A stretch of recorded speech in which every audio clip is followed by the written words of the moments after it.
আসসালামু আলাইকুম এভরিওয়ান। অন্ধমের ভালোবাসা গল্পের 10 নম্বর পার্ট। আর তোমরা সবাই বলো তোমাদের ঈদ কেমন কাটলো।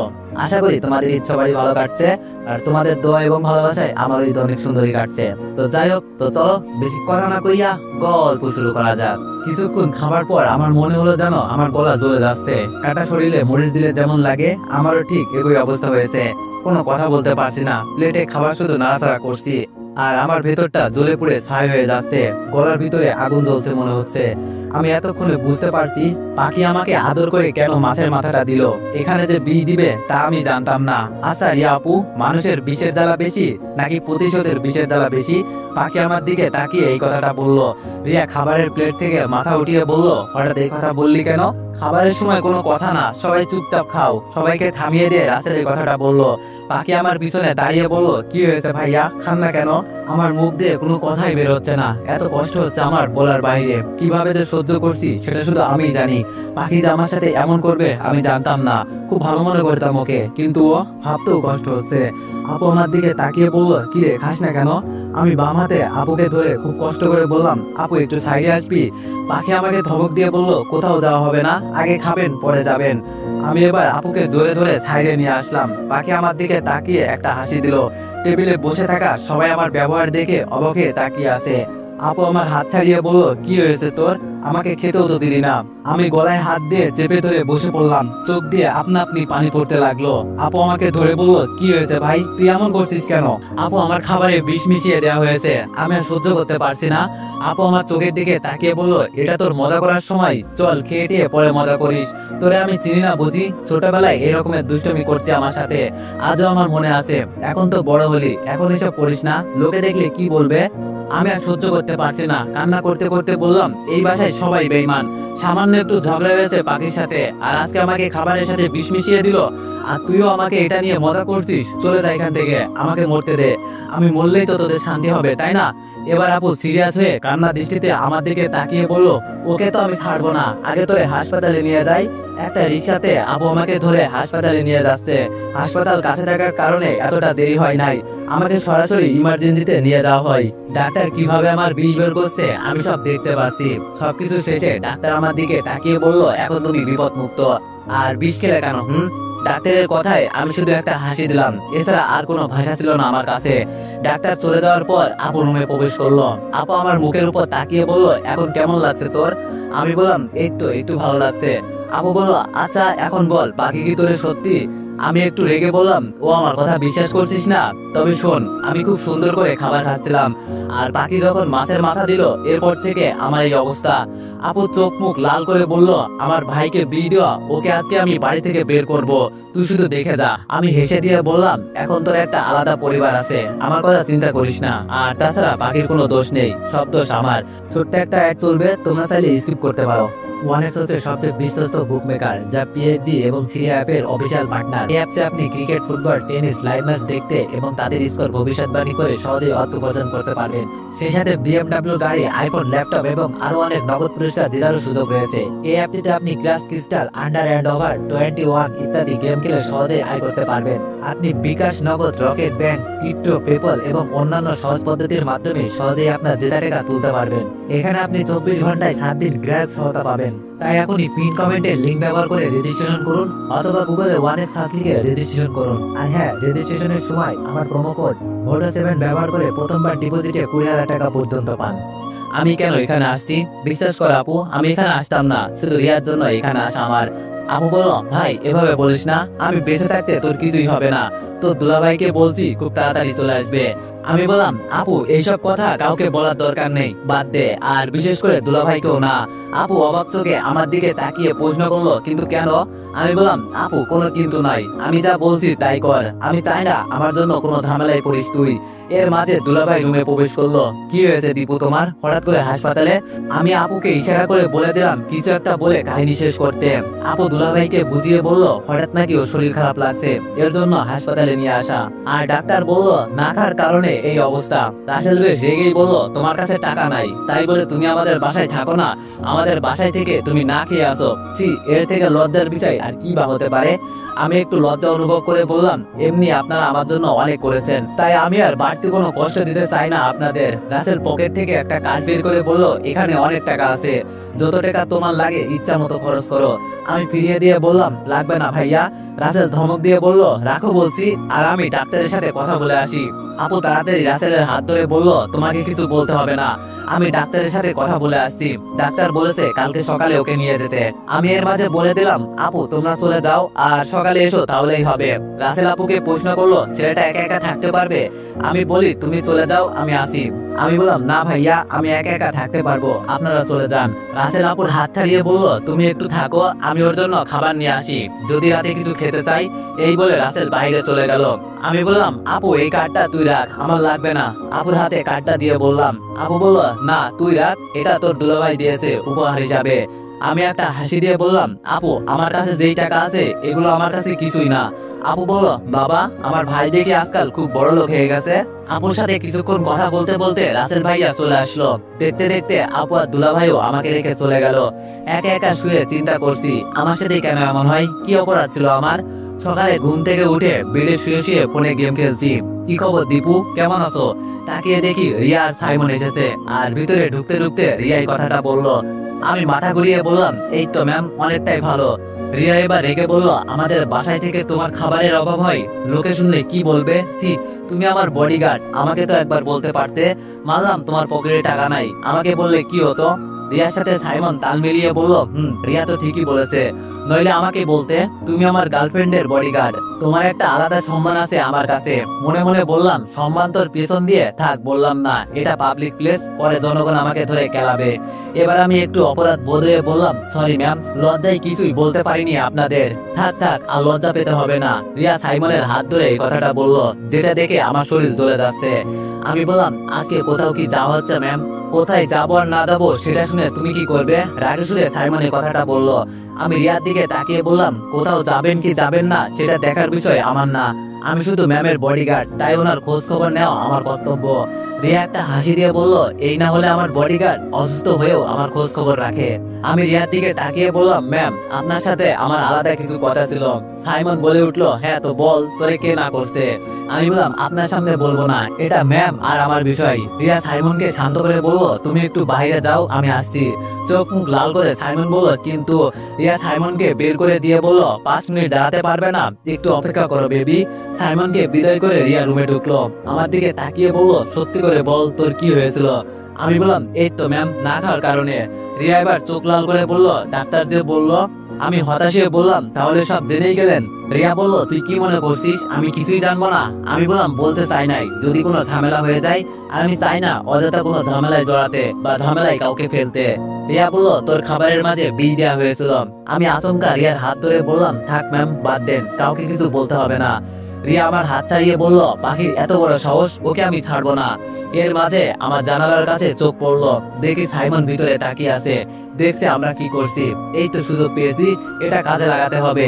আমি এবার রিয়ার হাত আমার হাতের মাঝে মুঠো দিয়ে ধরলাম। এটা দেখে রিয়া চোখ বড় বড় করে আমার দিকে তাকিয়ে আছে। আমার দিকে ইশারা করে তাকিয়ে বলল, হাত ধরলেন কেন? আমি একটু অভিমান সুরে বললাম, ম্যাম পাখিকে মাফ করে দেন, ও একটা অবুঝ মেয়ে, এত কিছু হয়তো বুঝতে পারে নাই। রিয়া বলল, আচ্ছা সেসব পরে দেখবো, আগে তুই আমার হাত ছাড়। আমি রিয়ার হাত ছেড়ে জানালার দিকে তাকিয়ে দেখি সাইমন রেগে ফায়ার হয়ে আছে। আরে শালা, আমিও তো এটাই চাইছিলাম, মজা তো আরো বুঝবি। রিয়া বলল, কিন্তু পাখি তোর সাথে এই কাজ করলো কেন? আমার তো এটা মাথায় আসছে না। আমি বললাম, ওই যে বলছি ওকে ভালোবাসতে পারবো না, এটাই হয়তো আমার দোষ ছিল। রিয়া বলল, ওর বিচার আমি দেখ কিভাবে করি। আমি বললাম, বলছি তো ম্যাম, থাক বাদ দেন। আর একটা কথা, এত সকাল সকাল আপনারা কোথায় যাচ্ছেন? রিয়া বলল, এই তো একটু ঘুরতে যাব। আমি বললাম, ম্যাম আজকে যাবেন না? এমনি আমি নাই, বলা তো যায় না কখন কি হয়। রিয়া বলল, আরে না, এই নিয়ে তোর চিন্তা করতে হবে না, আমি খুব তাড়াতাড়ি ফিরে আসবো। আমি বললাম, তবে ভাইয়ার কাছে বলে যান। রিয়া বলল, বলছি। আমি বললাম, আরেকটা কথা বলতেই ভুলে গেছি। রিয়া চলে যেতে চাইছিল, কিন্তু আবার পিছনে ফিরে বলল, কি?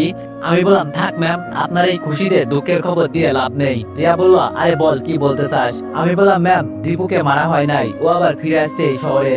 রিয়া চোখ বড় বড় করে আমার দিকে তাকিয়ে বলল, কি? আমি বললাম, ম্যাম আপনি যেটা শুনছেন সেটাই সত্যি, ও কালকে আমাকে কল করছিল।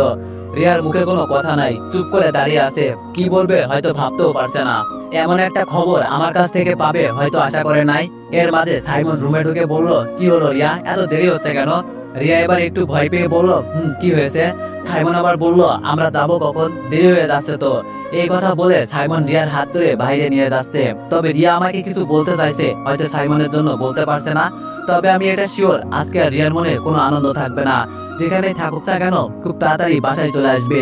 যেই খবর দিলাম না এটাই নিয়ে সারাদিন চিন্তা করবে। রিয়া আর সাইমন বাইরে চলে গেল। এর মাঝে বন্যা ফোন করে বলল চলে আসছে নাকি বাংলাদেশে। আবার ঘড়ির কাঁটায় তাকিয়ে দেখি তানিয়ার সাথে দেখা করার সময় হয়ে গেছে। কোনটা রেখে কোনটা করব কিছুই মাথায় আসছে না। আবার আমি হাসপাতালে, কি করা যায়? হঠাৎ করে পাখি রুমে প্রবেশ করলো। ওকে দেখে আমি শোয়া থেকে উঠে পড়লাম। পাখি কিছু বলার আগে আমি বলে দিলাম, কি এখানে কেন এসেছেন? আমাকে আবার মারতে চান? পাখি মুখে হাসি টেনে বলল, তোমায় মারবো না, তবে এখানে আসলাম এজন্যই যে এতটা বিষ খাওয়ার পরেও একটা মানুষ কিভাবে বেঁচে যেতে পারে তাই দেখতে এসেছি। আমি বললাম, আমি তোমার কি ক্ষতি করেছি এমন যে আমাকে মারতে চাও? পাখি বলল, তোরে আমার এখন এই দুই চোখে দেখতেও ইচ্ছা করে না। আমি বললাম, দেখতে ইচ্ছা না হলে এখানে আসলে কেন? আমি তোমাকে বলছি এখানে আসতে। পাখি বলল, এখানে আসলাম এই কারণে, আমি যে তোর খাবারের মাঝে আমি বিষ দিয়েছি এই কথা কাউকে বলবি না। আমার কাছে দাঁড়িয়ে পাখি এই কথা বলল। আমি বললাম, ও এটা বলতে এখানে আসছো? তাহলে শোনো, একটা কথা বলি, আমি তোমার খারাপ চাই না। আমি মনে করি তুমি পিচ্ছি একটা মেয়ে, আর তোমার ভিতরে যে এত কিছু ভরা আছে সেটা আমি জানতাম না। পাখি বলল, আমি এখনো তোরে বলছি আমার ভালোবাসা গ্রহণ করে নে, শেষ একটা সুযোগ দিলাম। আমি বললাম, ও আমাকে হুমকি দেওয়া হচ্ছে বুঝি? পাখি রেগে বলল, যেটা তোর মনে হয় আমি সেটাই দিচ্ছি। আমি বললাম, ভালোবাসতে হলে সুন্দর একটা মনের প্রয়োজন, যেটা তোমার ভিতরে নাই। আর কি বলবো, তোমার সাথে কথা বলে আমার সময় নষ্ট করে অযথা লাভ নাই। আমার অনেক কাজ আছে, একা একা এখানেই থাকো তুমি, আমি গেলাম। পাখি আমার গেঞ্জিতে টান দিয়ে বলল, এই কই যাস, এখনো তো অনেক কথা বাকি আছে। পাখির হাত চালিয়ে বললাম, আমাকে মেরেও কি তোমার শান্তি হবে না? আমি বলছি আমি তোমাকে ভালোবাসতে পারবো না, আমার গার্লফ্রেন্ড আছে, এরপরও কেন আমার পিছনে পড়ে আসো? পাখি আমার চেহারার দিকে তাকিয়ে বলল, তোরে আমার মোটেও এতটা পছন্দ নয়, তবে আমার ভিতরে একটা জিদ এসে গেছে। তুই আমার মতো একটা সুন্দরী মেয়ের প্রপোজ কিভাবে গ্রহণ করিস না, এটা তো আমারও দেখার আছে। মানুষের মাথা খারাপ হয় ঠিক আছে, কিন্তু তাই বলে তার একটা সাধারণ নলেজ থাকে, আমার মনে হয় সেটাও তোমার ভিতরে নাই। পাখি বলল, আমার ভিতরে কি আছে না আছে সেটাও কি তোকে আমাকে দেখাতে হবে? আমি রেগে রুম থেকে বের হয়ে ডাক্তারের সাথে কথা বলে সবকিছু মিটমাট করলাম। বাইরে এসে দেখি পাখি আবার দাঁড়িয়ে আছে। ওকে দেখে আবার মেজাজ গরম হয়ে গেল। এমনি আমার সময়ের অভাব, এর মাঝে এই মেয়ে আমার মাথা খারাপ করে ছাড়বে দেখছি। আমি এবার ওর দিকে এগিয়ে গিয়ে বললাম, এখন আবার কি চাই? পাখি আমার দিকে তাকিয়ে একটা হাসি দিয়ে বলল, কি চাই আবার, চল একসাথে বাসায় যাই। আমি বললাম, সরি, আমার জন্য আমার গার্লফ্রেন্ড অপেক্ষা করছে, যা দূরে গিয়ে মর। পাখি এবার অবাক হয়ে বলল, রিয়া আপু তোর জন্য অপেক্ষা করবে? আমার তো বিশ্বাসই হচ্ছে না। আপু যদি জানে তুই দীপু, তোর কি অবস্থা করবে একবার ভেবে দেখেছিস? আমি বললাম, আমার কথা না হয় বাদই দিলাম, কিন্তু রিয়া জানে তুমি আমার খাবারে বিষ দিয়েছো, এখন বুদ্ধি করো এই বিপদ থেকে কিভাবে বাঁচবে। হ্যাঁ বাই। এই কথা বলে আমি দূরে সরে গেলাম। আর পাখি একা একা দাঁড়িয়ে আছে। মনে মনে চিন্তা করছি, সাধারণ একটু প্রতিশোধ নিতে কি না করলো এই মেয়েটা। মাঝে মাঝে ওকে দেখেও আমার ভয় করে, কখন কি জানি করে বসে, পাগল দিয়ে বিশ্বাস নাই। হঠাৎ দেখি ফোনটা বাজতেছে, মনে করছি বন্যা কল করেছে, কিন্তু না, আননোন নাম্বার থেকে এসেছে। ফোনটা রিসিভ করতে ওপাশ থেকে বলল, কি রে দীপু, কই তুই? আমি বললাম, আপু নাকি? আপু বলল, আমি। হাসপাতালে কি আসবো তোকে নিতে? আমি বললাম, না আপু, আসা লাগবে না, তবে একটা হেল্প করতে হবে, পারবি? আপু বলল, বল কি করতে হবে? আমি বললাম, এখান থেকে এয়ারপোর্টে চলে যা, ওখানে বন্যা নামের একটা মেয়েকে পাবি, আমার ফ্রেন্ড হয়, আর আমি ফোন করে ওকে তোর কথা বলে দিব। আমি একটু এক জায়গায় যাবো, এজন্য তুই ওকে নিয়ে আসবি। আপু একটু রাগে সুরে বললো, তোর মাথা খারাপ হয়েছে? এই অসুস্থ শরীর নিয়ে আবার কই যাবি?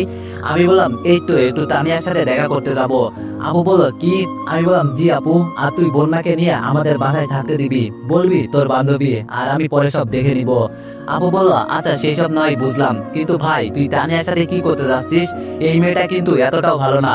আমি বললাম, আমি সব জানি বোন, আমাকে তোর কিছুই বলতে হবে না, ও আমার এক্স ছিল, আমার সব মনে আছে, ওর সব খেলা আজকের ভিতরে শেষ করতে চলছি, তুই করে চিন্তা করিস না।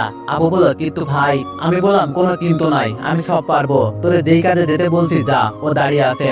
কথা বলতে বলতে তানিয়ার দেওয়া রেস্টুরেন্টে চলে আসলাম। ভিতরে গিয়ে দেখি একটা মেয়ে সবুজ শাড়ি পরে বসে আছে, পিছন থেকে মুখটা দেখা যাচ্ছে না। আমি আস্তে আস্তে হেঁটে ওর কাছে চলে গেলাম। কাছে গিয়ে দেখি তানিয়া কফি খাচ্ছে আর ফোনে কি জানি করছে। আমি বললাম, কি খবর মিস তানিয়া? তানিয়া পাশে কফির মগটা রেখে আমার দিকে রাগি দৃষ্টিতে তাকিয়ে বলল, এতক্ষণ আপনার সময় হলো আসার? আমি প্রায় 40 মিনিট ধরে বসে আছি। আমি বললাম, এত সময় ধরে বসে আছেন, চলে যেতেন। তানিয়া আবার মুচকে এসে বলল, চলে তো ঠিকই যেতাম, তবে আমার পুরোপুরি বিশ্বাস ছিল আপনি এখানে আসবেন। আমিও হেসে বললাম, ধন্যবাদ আপনাকে, আর আমি সরি আপনাকে বসিয়ে রাখার জন্য। তানিয়া বলল, আপনাকে দেখে এতটা চিন্তিত মনে হচ্ছে কেন? আমি বললাম, আসলে হয়েছে কি, একটু লজ্জার ভান করে বললাম। তানিয়া খুব মায়াবী চোখে আমার দিকে তাকিয়ে বলল, কি হয়েছে সত্যি করে বলুন। আমি বললাম, আসলে আপনার সাথে দেখা করব এটা একটা আনন্দের বিষয় ছিল। আজকে সারা রাত আপনাকে নিয়ে স্বপ্ন দেখছি, এজন্য এই অবস্থা। তানিয়া আমাকে বসিয়ে আমার হাতের উপর হাত রেখে বলল, সত্যি? আমি লজ্জার ভান করে বললাম, সত্যি। তাহলে কি আমি আপনাকে মিথ্যা কথা বলছি? তানিয়া বলল, ইস, তাহলে আমাকে নিয়ে চিন্তা করার মতো কেউ আছে, এটা শুনে বেশ ভালো লাগছে। এই বলে তানিয়া আমার হাত ওর হাতের মাঝে পেঁচিয়ে নিল। মনে মনে বলছি, এক নাগর রেখে আমার সাথে লটর পটর, আজকে সব গোপন কাহিনী ফাঁস করবো তোমার বেবি, কোনো চিন্তা করিও না। তানিয়া আমার হাতে চিমটি দিয়ে বলল, এই কি চিন্তা করো বেবি? আমি বললাম, তোমার ছোঁয়ায় আমার শরীর কেমন জানি করছে, মনটা চাইছে। তানিয়া আমার মুখে হাত দিয়ে বলল, এভাবে বলো না, লজ্জা লাগে। তুমি আমার অনেক বড় উপকার করেছো, আজকে আমি সবকিছু তোমাকে উদাস করে দিব। চিন্তা করিও না, যা চাই তাই পাবে। তার আগে কিছু খেয়ে নি। আমি এবার খুশি মনে বললাম, সত্যি বলছো তানিয়া? তানিয়া আমার দিকে তাকিয়ে বলল, তবে একটা সত্য আছে। আমি বেশ আগ্রহে নিয়ে বললাম, বলো, আমি সব মানবো। তানিয়া বলল, তোমার সাথে সব হবে, তবে আজকের পর থেকে আমার কাছে কিছুই চাইবে না। আজকে মনে করো আমি শুধু তোমার, তাই যা ইচ্ছা করতে পারো, আমি না করব না। তবে এইসব বিষয়ে কেউ যেন জানতে না পারে। আমি বললাম, আরে না, কেউই জানবে না, তবে তোমাকে আমি আরেকটা খুশির খবর দিতে চাই। তানিয়া আমার হাতে চুমু দিয়ে বলল, কি? দূর বাবা, এ তো দেখি কথা শোনার আগেই চুমু দিয়ে দিল। আমার হাতটাই নোংরা হয়ে গেছে মনে হয়। নিজের ভিতরে একটা কন্ট্রোল করে বললাম, আমার আপুর সাথে ভালো একটা সম্পর্ক আছে, আপুকে বলে তোমার নামে আরো কিছু নিতে পারি কিনা চেষ্টা করে দেখি। যেই না তানিয়া এই কথা শুনে আমার গালে চুমু দিবে, আমি হাত ধরে ফেললাম। তানিয়া এবার আমার দিকে তাকিয়ে বলল, লজ্জা পাচ্ছ বুঝি? আমি মাথা তাকিয়ে বুঝিয়ে দিলাম, লজ্জা লাগছে। আস্তে আস্তে তানিয়া বলল, আজকে তোমার সব লজ্জা ভেঙে দিব, তুমি কোনো চিন্তা করিও না। আমিও মাথা নিচু করে বললাম, দেখাই যাবে। তানিয়া বলল, আচ্ছা এখন বলো কি খাবে? আমি একটু দ্বিধায় পড়ে বললাম, তুমি যা খাবে আমিও তাই খাবো। তানিয়া খাবার অর্ডার শেষে বলল, তোমার ভিতরে তো দেখি ভালোবাসা উতলিয়ে পড়ছে আমার জন্য। খুশি মনে বললাম, আজকের দিনটাই শুধু আমি তোমাকে কাছে পাবো, এর থেকে আনন্দের বিষয় আর কি বা হতে পারে? এই বলে তানিয়ার চোখের দিকে তাকাতেই তানিয়া চোখ মেরে দিল। নিজের বউয়ের সাথেও মনে হয় এত রোমান্স করবো না, এর সাথে যেই মিথ্যা রোমান্স করছি। খাবার আসতেই যেই খেতে শুরু করব, অমনি তানিয়া বলল, দাঁড়াও। আমি থেমে ওর দিকে তাকিয়ে বললাম, তোমার আবার কি হয়েছে? তানিয়া সামনে বসা ছিল, ওখান থেকে উঠে আমার পাশে এসে বসলো। আমি একটু দূরে সরে বসে বললাম, কি ব্যাপার তানিয়া, তোমার মতলবটা কি? তানিয়া খাবারের প্লেট হাতে নিয়ে বলল, কোনো মতলব নেই, বলছি না একদিনের জন্য আমি তোমার, এই জন্য তোমাকে খাইয়ে দিব। ওর হাত দিয়ে আমার সামনে খাবার তুলে ধরলো। মনে হচ্ছে যেন আজকে নিজের মাথায় নিজে কুড়াল দিতে এখানে আসছি। কেন যে এখানে আসলাম, না আসলেও তো কিছু সমাধান হতো না। ওইদিকে আপু আবার বন্যাকে খুঁজে পাই কিনা সন্দেহ লাগছে। আমি তানিয়ার হাত ধরে বললাম, আমি তো খেতে পারবো। তানিয়া আমার হাত ছাড়িয়ে দিয়ে বলল, কোনো কথা না, তুমি তো আর আমাকে খাইয়ে দিবে না, তাই আমি খাইয়ে দিই। বিশ্বাস করেন ভাই, লজ্জায় আমার মাথা কাটা যাচ্ছে। রেস্টুরেন্টে এত মানুষ, এর মাঝে আমরা দুইজন একজনের সাথে আরেকজনের শরীর মিশিয়ে বসে আছি, আবার তানিয়া খাইয়ে দিতে চাচ্ছে। এমন পরিস্থিতিতে পড়বো আমি কল্পনাও করতে পারি নাই। বলা তো যায় না কে কখন ভিডিও করে ভাইরাল করে দেয়। আজকালের যুগটা তো খুব ভালো, গার্লফ্রেন্ডের শরীরে একটু হাত দিলেই ভাইরাল। না জানি আমার কোন অডিয়েন্স ক্যামেরা নিয়ে বসে আছে। তানিয়া একটু জোরেই বলল, এই তুমি আবার কি চিন্তা করো? আমি ভাবনার জগৎ থেকে বের হয়ে বললাম, না তেমন কিছুই না। তানিয়া খাইয়ে দিচ্ছে, আমি কি আর বসে থাকতে পারি? ভদ্রতার খাতিরে আমি ওর সামনে খাবার তুলে ধরলাম। তানিয়া একটা হাসি দিয়ে খাবার মুখে তুলে নিল। হঠাৎ পিছন থেকে একটা ছেলে বলল, ও ভাইয়ারা, এটা রেস্টুরেন্ট, সবাই আপনাদের দিকে তাকিয়ে আছে, এত ভালোবাসাবাসি বাসায় গিয়ে করেন, কেউ দেখবে না। আমি তানিয়া থেকে দূরে গিয়ে বললাম, দেখছো সবাই কি বলছে? তানিয়া রেগে পিছন ফিরে তাকিয়ে বলল, এই ছেলে, তোর বাপের কি? হ্যাঁ, আমি কি করব না করব সেটা আমার বিষয়। তানিয়া ওয়েটারকে ডেকে বলল, আমরা এখান থেকে চলে যাব নাকি? ওয়েটার এসে সব বুঝিয়ে বলল, সরি ম্যাম, আর আপনাদের কেউ কিছু বলবে না। আমি তানিয়ার দিকে তাকিয়ে বললাম, এই নিয়ে এত রাগ করা লাগে? তানিয়া আবার মুখে হাসি এনে বলল, আমরা এখানে যা ইচ্ছা তাই করবো, ওর বাপের কি? খাবো আমাদের টাকায়, মাস্তি করবো আমাদের টাকায়, তাহলে আমাদের কি বলবে? আমার এখন আইডিয়া হয়ে গেছে, এই মেয়ে টাকা পেলে কি না করতে পারে। আসলেই মানুষ ঠিকই বলে, টাকা থাকলে বাঘের চোখ কেনা যায়। এমনকি তুমি তোমার গার্লফ্রেন্ডের 14 গোষ্ঠী ধরে কিনতে পারবে, এটাই মনে হয় টাকার পাওয়ার। খেতে খেতে তানিয়া বলল, আবার খাইয়ে দিব তোমাকে? আমি তাড়াতাড়ি বললাম, না না, আর খাইয়ে দিতে হবে না। তানিয়া বলল, তুমি ছেলে হয়ে এত লজ্জা পাও কেন? হ্যাঁ, আমার মতো হওয়ার চেষ্টা করো। লজ্জা সবার ভিতরেই থাকা উচিত। আস্তে করে বললাম, তোর ভিতরে আমার মনে হয় লজ্জার একটু সিটে ফোটাও নেই। তানিয়া বলল, কি বললে তুমি? আমি বললাম, এই তো বলছি কোন হোটেলে রুম বুক করবো। তানিয়া মুসকি মুসকি হাসতে হাসতে বলল, এত তাড়া কেন? অনেক সময় তো পড়ে আছে, আজকে আমি শুধু তোমার বলছি তো, এই নিয়ে তুমি কোনো চিন্তা করো না। আমি বললাম, তোমার বাচ্চাকে কই রেখে আসছো? তানিয়া বলল, এইসব বলে রোমান্টিক মুডটা নষ্ট করো না, মনে করো আজকে শুধু তুমি আর আমি, আমাদের মাঝে কেউই আসবে না। আমি বললাম, আচ্ছা তানিয়া, আপু কখন বলছে সবকিছু লিখে দিবে? তানিয়া বলল, এই বলে কয়েকদিনের ভিতরে, আর লিখে দিলেই তোমাকে আমি আরেকটা শেষ সারপ্রাইজ দিব। আমি মন খারাপের ভান করে বললাম, ও। তানিয়া আমার দিকে তাকিয়ে বলল, মন খারাপ করলে? দেখো, মন খারাপ করবে না, যখন তোমার আমাকে বেশি মনে পড়বে তখন শুধু একটা ফোন দিও। আমি তানিয়াকে থামিয়ে বললাম, থাক থাক, আর বলতে হবে না, আমি সব বুঝে গেছি। তানিয়া বলল, এই বিষয়ে তুমি খুব পাক্কা মনে হচ্ছে। আমি বললাম, আরে না, তেমন কিছুই না, এসবের মাঝে কখনো জড়ানো হয় নাই, তোমার সাথেই প্রথম। তানিয়া অবাকে বলল, তাহলে তো আমার ভাগ্যটা খুব ভালো। খাবার শেষের দিকে ওয়েটার এসে বলল, বিলটা। আমি পকেট থেকে কার্ডটা বের করে দিয়ে বললাম, এখান থেকে আরো 1000 টাকা তুমি নিয়ে নিও, এটা তোমার উপহার। ওয়েটার একটা হাসি দিয়ে ধন্যবাদ জানিয়ে চলে গেল। এর মাঝে তানিয়া বলে উঠল, বাবা, তোমার দেখি টাকার অভাব নেই? আমি হাসতে হাসতে বললাম, অনেক আছে, তবে কাউকে দেখাই না। তানিয়া বলল, তাহলে রিয়ার বডিগার্ড হিসাবে কাজ করো কেন? আমি বললাম, আরে এটা তো পার্ট টাইম জব, জাস্ট সময় কাটানোর জন্য। তানিয়া মাথা থাকাতে থাকাতে বলল, তাই নাকি? আমি একটু তাড়া করে বললাম, তাহলে চলো। তানিয়া বলল, এই তো যাবো, এত পাগল হইও না তো, দেখা যাবে তোমার কতটুকু দম আছে। ইস, এই মেয়ের তো দেখি কোনো লজ্জা শরমই নাই, সবার সামনে এই কথা বলছে। পিছন থেকে কে জানি বলল। তো এভরিওয়ান, নেক্সট পার্টের জন্য সবাই অপেক্ষা করো, আর সবাই 500 প্লাস কমেন্ট করে দিও।